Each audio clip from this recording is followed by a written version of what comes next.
folks, and welcome back to NTI's Japan Real Estate Podcast. I'm your host, Ziv Nakajima again, and this podcast is brought to you, among others, by Native Shark, which is an online platform for learning Japanese.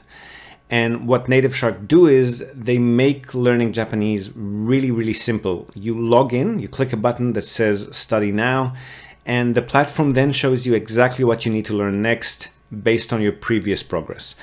Now, again, this is simple, but the way it's designed means that students who use Native Shark once a day for 4 to 5 months can complete the equivalent of over 2 years of university study.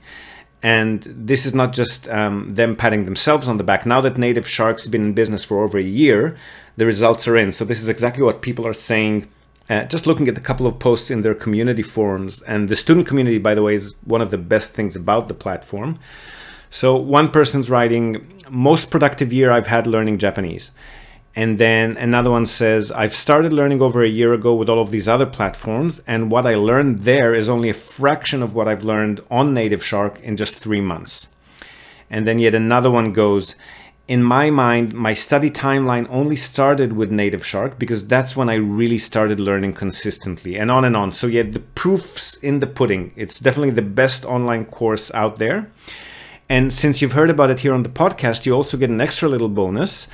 If you sign up for their free trial using the URL nativeshark.com/NTI, and we'll link to it in this episode's show notes. So that's native without an E, so NATIV shark, all one word, .com/NTI. You use that link to sign up and you'll get a double length free trial. So 2 weeks free instead of just the one. No need to put in your credit card or anything of that sort. You can just sign up, give it a shot, and chances are at the end of these 2 weeks, you'll already be far ahead of wherever you are with your Japanese at the moment, whether you're just starting out or you're already in knee deep. Give it a shot. nativeshark.com/NTI. Okay, so right before we get into today's episode, quick and exciting update about our business networking and board/card games event this coming December 10 to 12. That's Friday afternoon through to Sunday evening. Now, as I've mentioned, we've been looking for a gaming industry speaker, which was proving to be a bit of a challenging task, but I'm happy to say that we've managed to secure one. So his name is Mario Long. He's from Tokyo, and he's worked in numerous industries from real estate to sports marketing, mostly as a business development director. But in 2020, as the pandemic hit, he's incorporated his own company, Sakura Phoenix, and their mission is to show kids how to express their creativity and make their dreams come true by operating their own businesses. And the first thing he's done, together with artist David Mazzucci, was to create, successfully market, and crowdfund a board game. It's called Golden Age of Pirates. It's a phenomenal strategy board game with unique characters and gameplay mechanics. And it's set in a fantasy world that's also going to be featured in an upcoming book series and eventually an anime adaptation. So Mario is going to be our second guest speaker, and he's going to teach us all about how to create, fund, and market board games. So should be fascinating stuff. So the event is just about 6 weeks away now, and I've noticed that flight prices are slowly creeping upwards. I've only looked at Tokyo to Fukuoka and back, and that's gone up from just under 13,000 yen to now just under 15,000 yen. So still pretty cheap, but if you haven't booked your tickets yet, this is probably a very good time to do that. And we do hope to see you all there with us. Would be great to catch up with you all, meet you face to face, get to talk business, investments, strategy, and games, and of course to just have an awesome time. Okay, so for today's episode, this is a bit embarrassing for me to say, but I've recently been asked to mentor, which is a really big and awkward word for me. So let's just call it to consult or give some advice to not one, but 2 young business people, both of them from the US, both of them really awesome and intelligent women, and both of them interested in real estate in Japan. So I have awkwardly agreed, but in exchange for permission to record our sessions, just because I think there are probably many of you out there who are in similar points in your lives to these 2 ladies, and you might be able to use this kind of introductory level advice and tips and so forth. So here's my first session with the fabulous Haley Agra, who's a military brat, so obviously particularly interested in the potential of leasing out properties to military personnel. But she also had a lot of questions in our introductory session about our business, my personal life journey, real estate investment in Japan in general. So really good stuff. And as you'll be able to see towards the end of the recording, she's also had some great tips for me because she's pretty cluey about social media marketing and in particular video like YouTube and TikTok. So hopefully a real win-win situation for both of us. So enjoy this pretty basic but also weirdly specific conversation, and I'll see you again on the other side. Cool. So I gotta say that I'm not sure what I'm like mentor is supposed to do. I've never been approached to be anyone's mentor before. Like I've been approached to give advice, but I'm not sure how mentorship is different to that. Sorry. Honestly, I just looked up some YouTube videos and they said to ask questions, and the mentee is responsible for asking the questions unless the mentee done it before. So I'm just gonna go with it. Go with the Okay, questions. but wait. Before you start, can you tell me about yourself? Like what exactly you're interested in, and why, and what's the angle that you've got on this? Like, are you into real estate or business or what? I'm into real estate, and mostly because I was in debt during my first year of college, and I started learning about personal finance to try to get myself out of that debt. I was about $3,000 in consumer debt, so high interest credit card debt, and I just started researching based on Bigger Pockets, and then they described how real estate is a great opportunity to not only get high returns, but to acquire assets, which is where wealth begins. And then while I moved from Colorado State to here in Japan, I took a break from college and then I dove into real estate.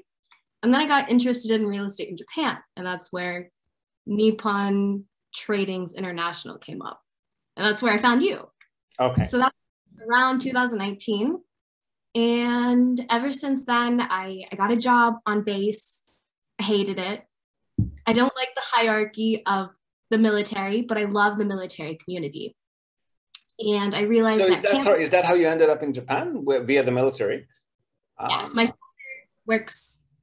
Well, he's a retired Marine.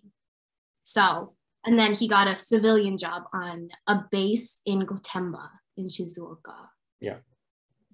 So I realized that there's a huge deficit in people willing to rent out to military families around Gotemba and Shizuoka. So I wanted to get more information of how I could invest and take advantage of the lack of communication for the locals and the houses and stuff. Gotcha. Okay, that gives me a good. Well, I can delve into a few of the things you've already mentioned now, but why don't you start with your questions? We'll take it from there. Sure. So I know that you have an amazing business. You said that you managed, your company manages 200 properties or more.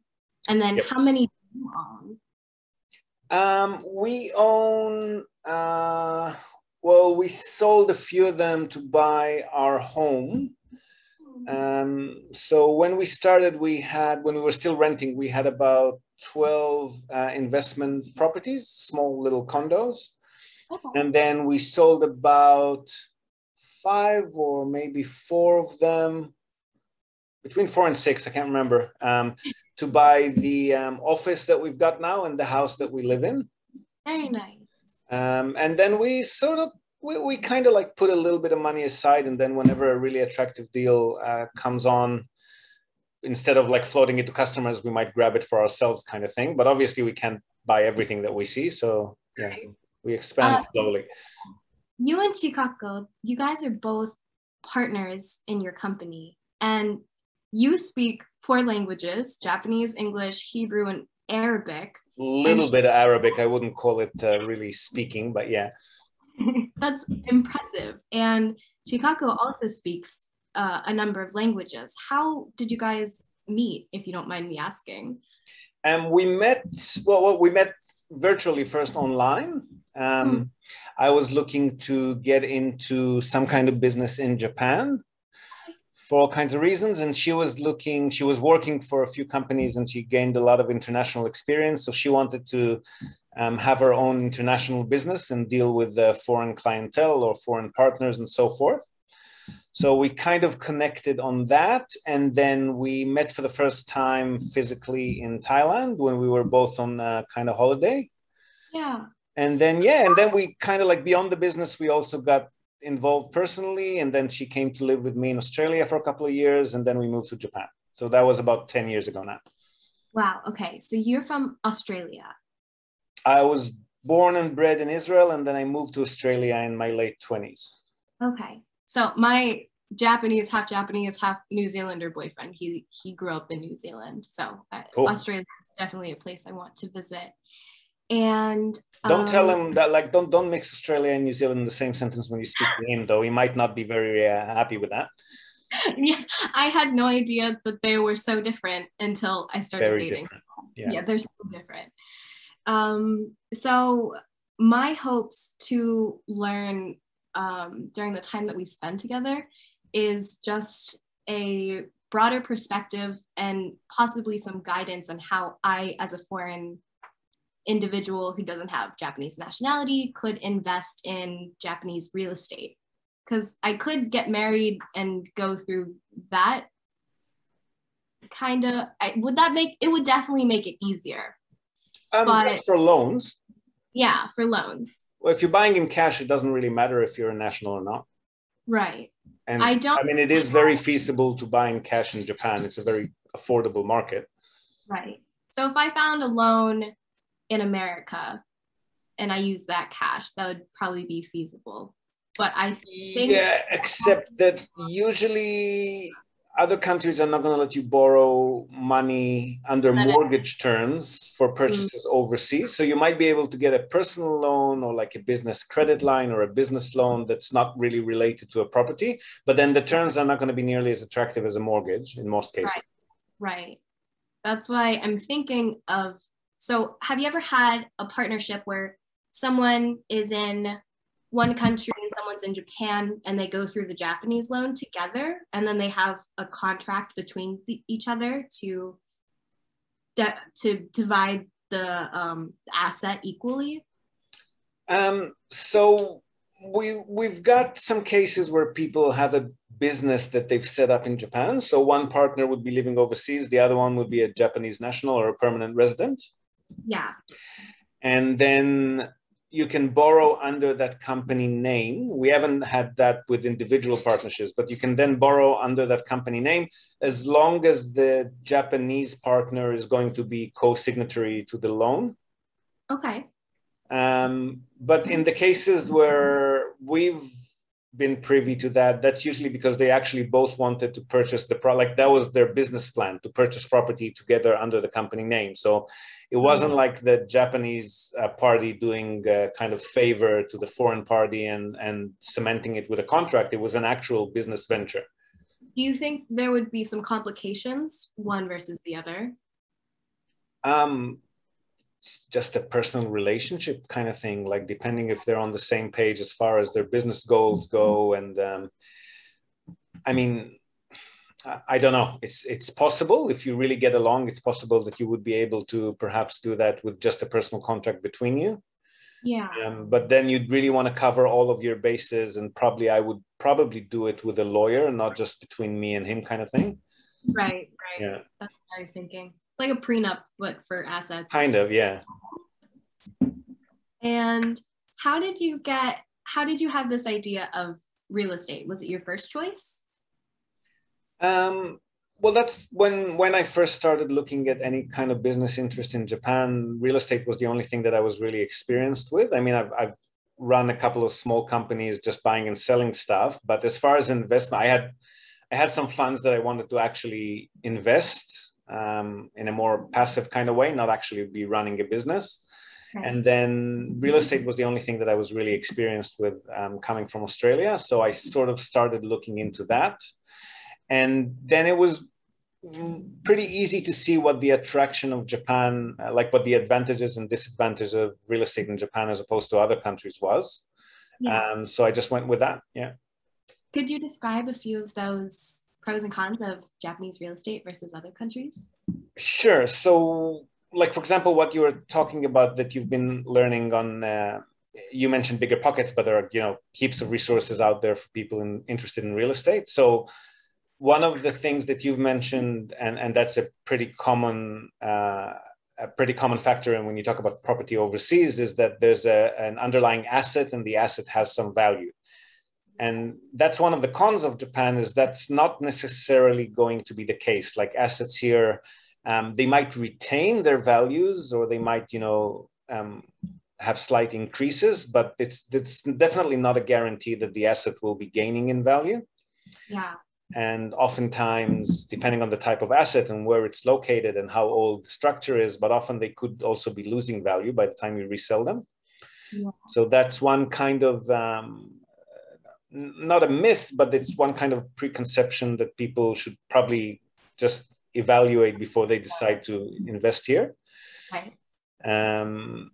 And the pros, I guess, it's a very affordable market. So aside from Tokyo and central Osaka, which are sort of like on par with other international locations, the rest of the country is pretty cheap, right? So you can still buy houses and condo units for as low as 20, 30, 40,000 US, which is not usually the case in the rest of the developed world.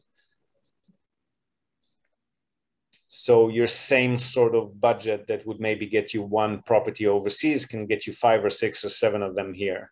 Right. Right. So that gives you obviously more diversity. It also gives you a lot more headaches because you're managing 6 or 7 or 8 tenants, but it does give you diversity and hedging in the sense that you can spread them out geographically, socioeconomically. One tenant moves out, you've still got most of the income stream going, as opposed to if you've got a single asset, you're completely dependent on whatever happens with that particular asset, with that particular tenant, right? And you live in Fukuoka, but you've helped people buy properties nationwide in Japan. Yes, that's true. Okay. Do you, have you had any experience in the Gotemba or Shizuoka area? We have a few properties that we've helped people purchase in Shizuoka City and in Hamamatsu City. But not beyond that, no. Usually, because most of our customers are into sort of safe and stable long-term tenancy leases, they're not, because they're remote and they're mostly, I mean, I don't like the term passive because it's never really passive. I mean, there's decisions to be made and factors to be considered, but they like to be hands-off as much as they can. So for that purpose, they try to focus on places where they know that it's going to be relatively easy to find a new tenant when one moves out. And that sort of rules out all of the areas that are not at least stable population-wise, hopefully maybe growing, places that got 1 or 2 or 3 industries to speak of. So in Shizuoka prefecture, that's pretty much Shizuoka, and it used to be Hamamatsu, but now Hamamatsu is also kind of declining. Yeah. Yeah, so it's in Shizuoka prefecture, it's mostly just Shizuoka City these days. Yeah. Okay, that makes sense. I know that there's a very large opportunity around Gotemba. Have you been to the racetrack there? No, I haven't. It's really nice. And I'm not super into cars, but my boyfriend is. He's an exterior car designer. Yeah. But around there's a small Marine Corps base, and they're onboarding more families and more civilian contractors. Yeah. And they nowhere to stay. So they're paying really high amounts for rent, what we call COLA. You probably talk to military people about the cost of living expenses. And I want to take advantage of that because I could buy a house and rent out to my parents. And that would be really cool. I just need to find the right people to help me find a place. But that's kind of a short-term plan, isn't it? Like what happens when your parents are no longer renting the place? You're going to have other tenants to rent it to? Yes, I would have other tenants, especially since the contracting jobs are about a year to 3 years, but they always onboard another civilian. And more recently, we've been hiring people with families and bringing them here as well. So as Camp Fuji gets bigger, then the more contractors we'll have on base. Okay. And currently we don't have any housing offices, and it would be nice to create a business to to help the families be able to rent in Gotemba a lot faster. So you don't have an actual housing office, but I'm guessing you still need to comply with military housing office regulations, right? Not, we use that as guidance, but there are no specific regulations or it doesn't have to meet code. I mean, like it should, but there's no regulations holding us back yet. And how long will that situation continue, do you think? I believe that it'll be another under 5 years before that changes. Okay, well, if we look at the fundamental, let's put the base aside for a minute and just look at the fundamentals of Gotemba-shi or Gotemba City, right? Okay. So you've got about 88,000 population there. Okay. And it's slightly on the increase, like it gained about 1,389 people in 5 years. So it's not like hugely grow. Actually, no, sorry. I think it might be losing population. Sorry, just give me a sec. We just got the new population census from 20. It was supposed to be 2020, but it was just released a few weeks ago. Very nice. So I can finally see what's happening since 2015. No, you're losing population. Sorry. So you've lost 1,389 people in the last 5 years, which is not a huge loss, but let's call it definitely not growing. Right? Yeah. Yes. So you're really basing your entire strategy there on the base, right? Yes. Because if and when for any reason the base is relocated or for some reason they establish a housing office and the properties that you've got no longer suit the code, might be a case where you can bring them up to speed, might be a case where you're not going to be able to bring them up to speed. So you want to make sure, I'm guessing properties are pretty cheap in Gotemba City. When they want to sell it to foreigners on foreigner sites, they look a little expensive, but I feel we don't look on foreign. Let's not think about that. Yeah. So, assuming we're going with some sort of Japanese person or entity or company who can help you just go to the normal market, so not catering specifically to foreigners, I'm guessing that houses would be relatively cheap in Gotemba. Yes. And the military, the SOFA allowance for rentals is pretty high. It's very high, yes. Yeah. So if you could gain all of your capital back in, say, 3 years, then you've got 2 years. Let's take a worst case scenario where in 5 years the base relocates or the housing office opens and you don't qualify anymore.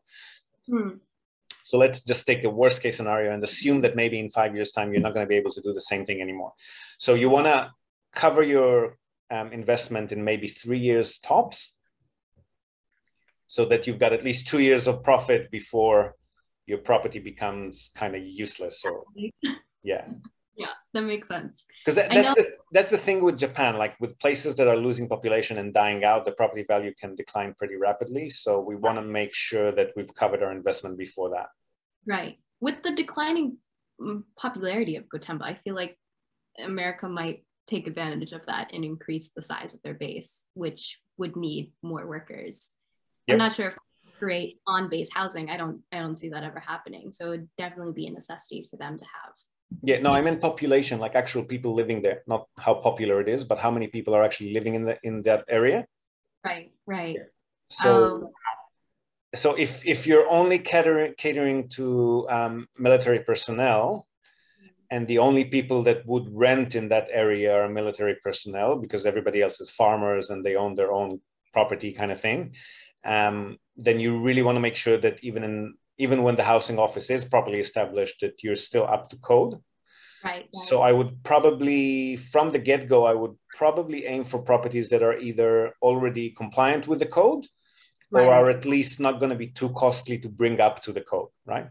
Okay. Right. So if they're saying, for example, that the property cannot be up a flight of stairs, which I think is part of what the code says about other areas, and you end up purchasing a property that is at the top of a flight of stairs leading up from the street, there's nothing that you can do about that to bring it up to speed later, right?